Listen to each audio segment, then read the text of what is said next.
All right, Shalom. Shalom.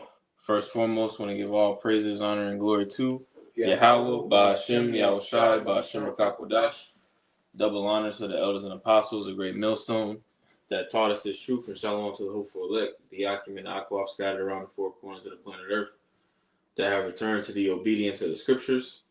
And it's the brother Rock from GMS Dallas, and I got the brother Tashai with me. Shalom. Shalom.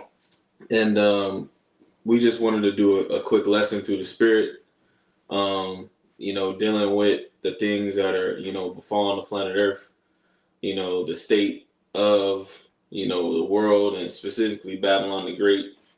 All right, these people and how, bugged out they are, how miserable of a experience life is here in Babylon the Great, and really, specifically detaching from this place. Now we gotta go. We are here. The Lord put us here for a reason. To push the word. At the end of the day, but through the Spirit, we are aliens. We're outsiders, really looking in. Done. And that's pretty much the idea we're gonna expound upon. Using the scriptures throughout this lesson. You got any opening precepts or anything you want to touch on? Because I had about 3 or 4 scriptures lined up, just to touch on this, and I can start with let me start with Micah 2:10, and then we'll jump to Matthew. This is bear with me. This is the book of Micah, chapter 2 and verse 10. Mm-hmm. And this is in the Oxford Study New English Bible with the Apocrypha that I'm reading out of. But this is Micah 2:10. It says, "Up and be gone. This is no resting place for you. You that defile yourselves would commit any mischief, however cruel." Now, let me get this in the KJV, right?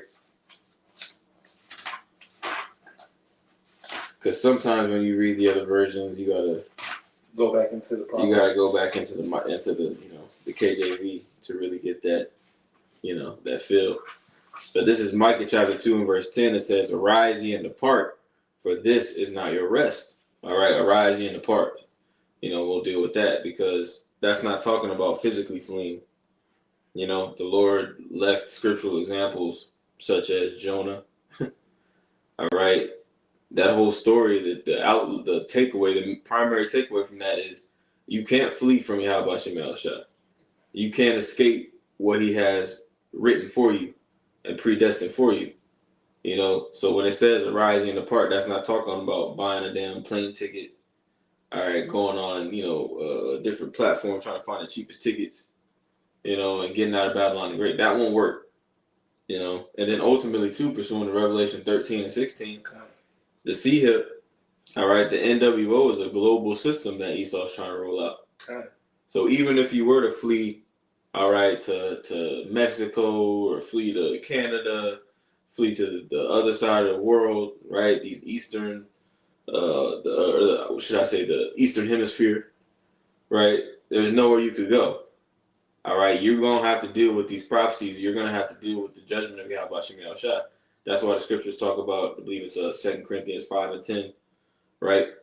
For all shall stand before the judgment seat, of Yahweh Shem Yahushua. All right? So I'm going to read the scripture again. This is Micah 2 and 10. In the KJV, it says, "Arise ye and depart, for this is not your rest." All right? And that is becoming, more evident by the day. Now, we know that. All right, but being that we're in the flesh, your flesh is going to try to basically cope with the hell using carnal means. And that's why a lot of these people are out here addicted to food, addicted to various drugs, alcohol, women. Yeah, because they're trying to find that niche. When that niche is Yahweh Shem Shai. Mm-hmm. Okay, the father and governor of all our whole lives. Mm-hmm. All right. So that thing that will sustain you in these trials and tribulations to come, is the one thing that these people are trying to stray away from. Okay, and that's your how about Shemel Shai. Yeah, I'm gonna read that again. Micah 2:10. It says, "Arise ye and depart, for this is not your rest, because it is polluted." Right.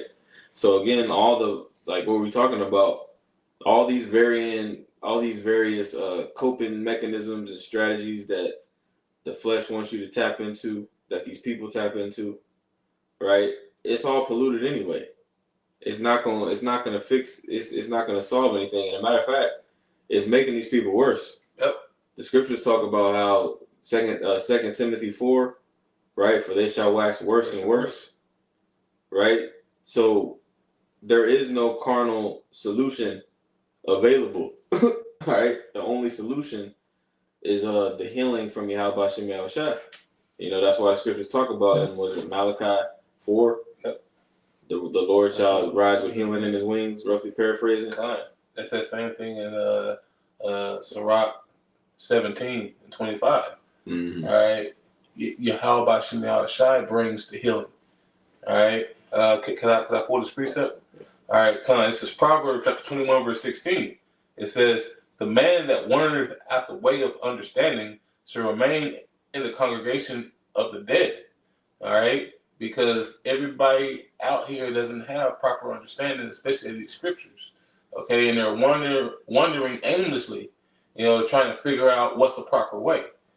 All right, but just like it talks about in Psalms about a man groping in noonday, trying to find that wall for stability, it's all going to be led up to your damnation, as it says in that Amos chapter, 5 and 8, Salakia, or 9 and 8. How he went into a house and leaned his hand up on the wall and a snake bit him. Oh, yeah. All right, because he was groping. He was trying to figure out what can help him prop himself up, and if you don't stay up on your how by Shemel Shai, you're gonna fall and die thereby. Yeah. Okay, but not to misstrew a bunch of precepts together, but it all came out to properly understand that all these things work in tandem for Willie how by Shemel Shai. But you got it. Yep. Still like it. You brought out your precept? Come. This is back in Micah 2:10. And just so we break it all the way down, this is it says, "Arise ye and depart, for this is not your rest," right? And this, we know, is talking about this current world, which is governed by, the wicked. Esau, Edom. Pursuant to Job 9:24, right? For the earth is given into the hands of the wicked, and then second Ezra 6, for Esau is the end of the world, and Jacob is the beginning of it that followeth, right? So our world, this isn't our world. All right, we are merely, and visitors. Yahweh Shai said, if this was his kingdom, his servants will fight. And we can't fight Esau on this side. We have to wait until Yahweh Shai returns, to give him the glory, and that we get the glory on top of that as well, and fight back against the wicked society. Right, we can't fight Esau carnally. You're not gonna beat Esau at his own game. You're not gonna outsword Esau, man. Now we've been given the sword of the spirit. Good. And we've been given the task of, waging a spiritual war. This is the real info war, like Alex Jones. The info war. This is the info war, man.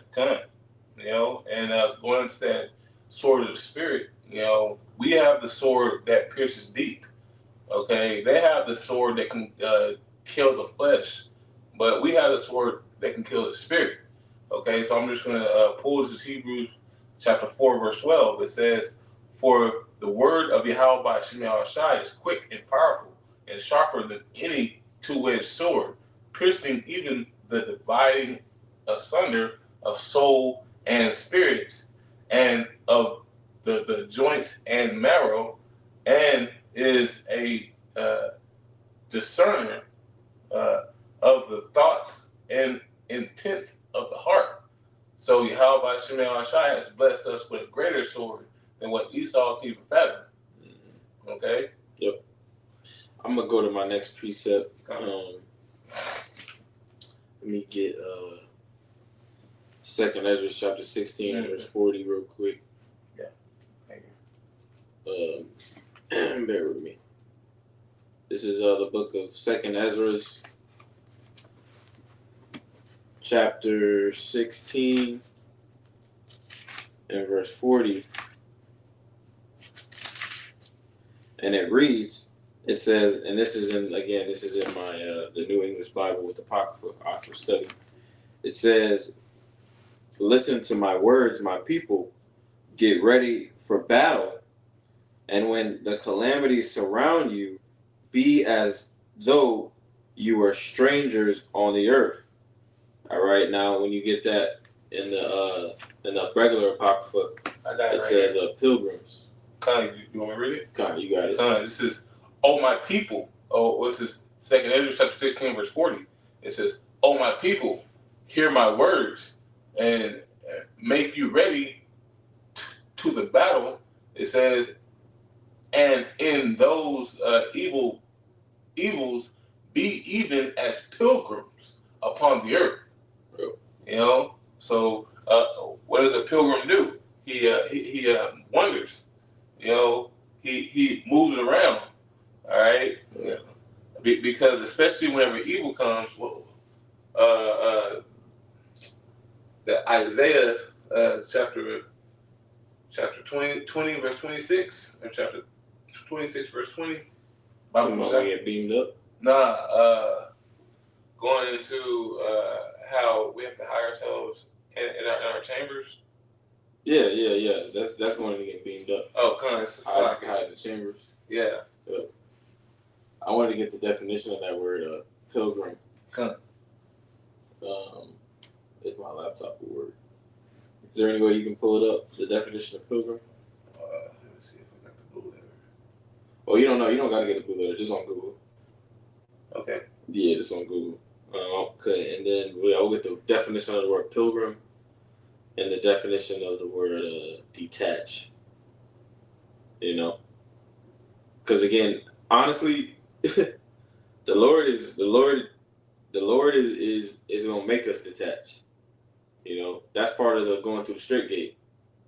You know, if you claim to believe in these scriptures, if you claim to follow Yahweh Shai, right, you're gonna have no choice but to detach. And as a matter of fact, let me get something to back that up real quick. Let me get that in Matthew since I said it. This is Matthew chapter 8. And Matthew chapter 8.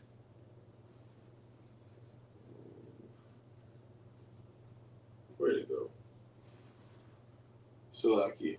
I got that word pilgrim. You want me to? Or okay, here it is. Yeah, we'll get that. Okay. It says Matthew 8 and 18. It says, now when Yahweh Shai saw great multitudes about him, he gave commandment to depart unto the other side. All right, and that's literal. You know, this is the actual account of, you know, when Yahweh Shai was teaching, you know, Matthew 5, 6, and 7, you know, go real deep, go real heavy into the teachings of Yahweh Shai. All right. But spiritually, that's what the Lord is commanding us to do now. All right, to depart to the other side. All right, spiritually. Okay. It says, and a certain scribe came and said unto him, Master, I will follow thee whithersoever thou goest. And Yahweh Shai said unto him, the foxes have holes, and the birds of the air have nests, but the Son of Man hath not where to lay his head. All right, and that's the mentality of a pilgrim. All right, the pilgrim is traveling from place to place.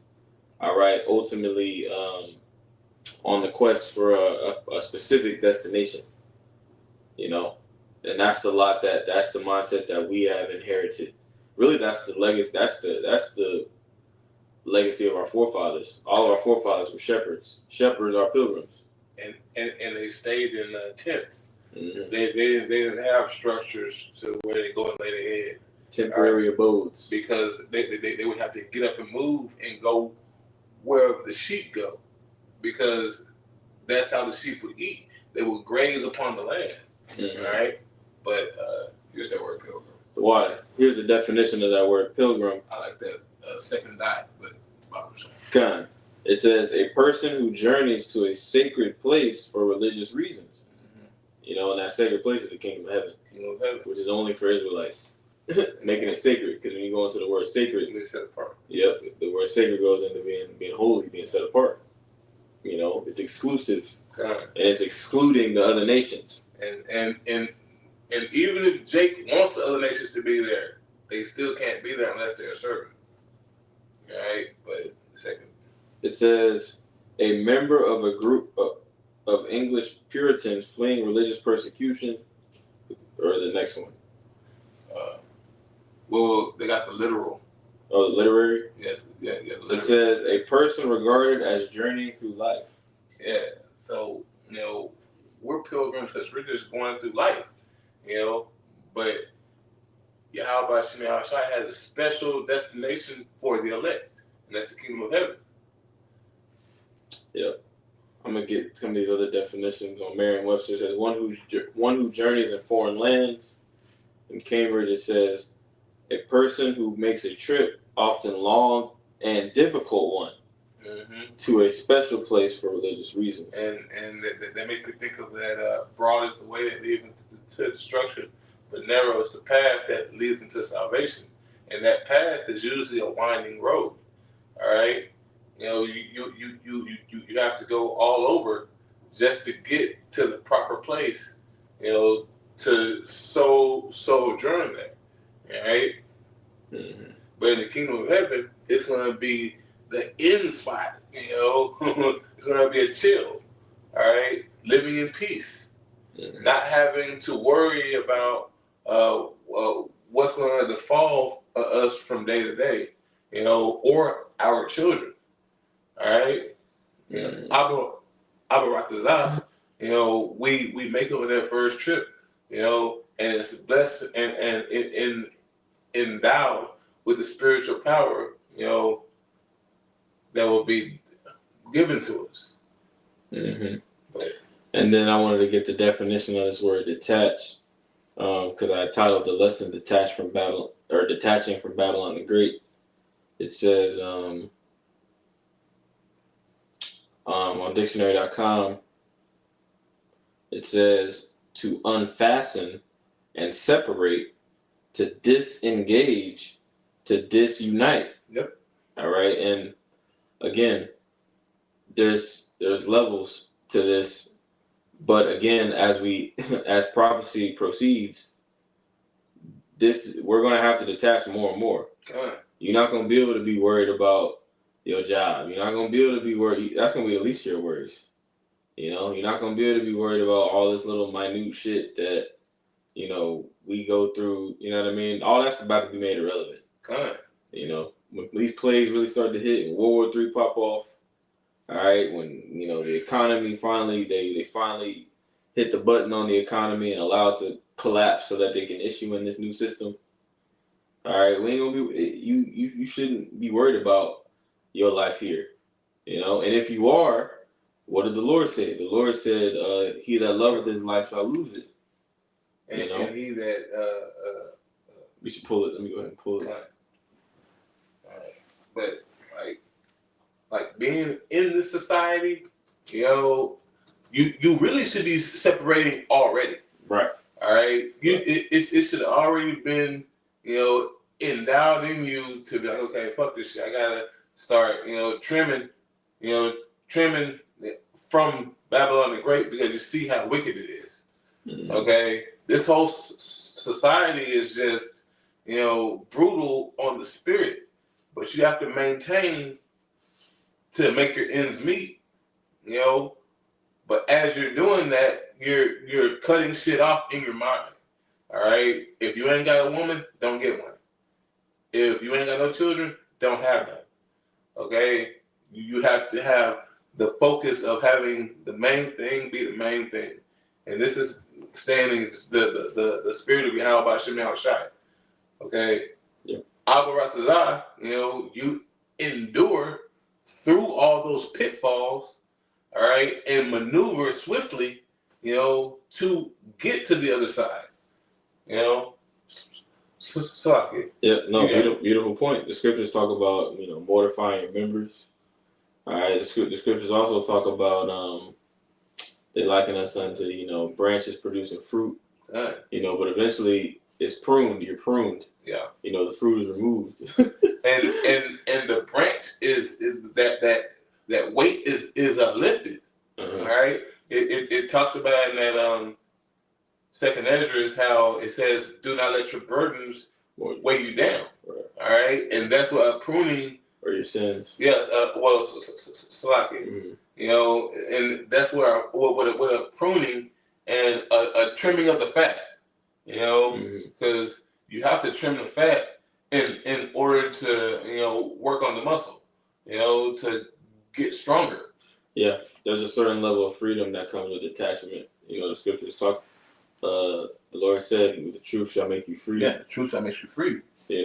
So yes, we're detaching, but again, there's freedom with that. You become lighter in the spirit. You become agile. Agile. That's the word. Agile. That's a whole nother lesson. Yeah. Because really, we gonna have to be real agile in the spirit in the times we are entering. You're gonna need to be able to move on the wind, right? To get loose, man. But I had that precept real quick. John 12:25. It says, "Those who love their life in this world will lose it. Those who care nothing for their life in this world will keep it for eternity." And that's an NLT. I'm gonna read that again. John 12:25. "Those who love their life in this world will lose it. Those who care nothing for their life in this world will keep it for eternity." That reminds me of Lot and Lot's wife. Lot didn't love that world. Lot wanted to separate from that world. His wife wanted to stay. Mm-hmm. And you see what happened to both. His wife got judged and turned into a pillar of salt. Mm-hmm. But Lot, he continued and sojourned to another land to save himself. And didn't look back. Yep. Just like we're going to have to do in this society. Yep. All right. Abraham did that too. Detached. Yeah. From his father's house. And he had to. Mm-hmm. So, do you have any precepts, bro? Nah. God, I think the point was made. The water for, tuning in, brother. I want to give all praises, honor, and glory to Yahweh, Ba'Shem, Yahushai, Ba'Shem, Rakakwadash. Double honors again to the elders and apostles that taught us this truth. And shalom to you, Akim and Akwaf. Shalom and shalom.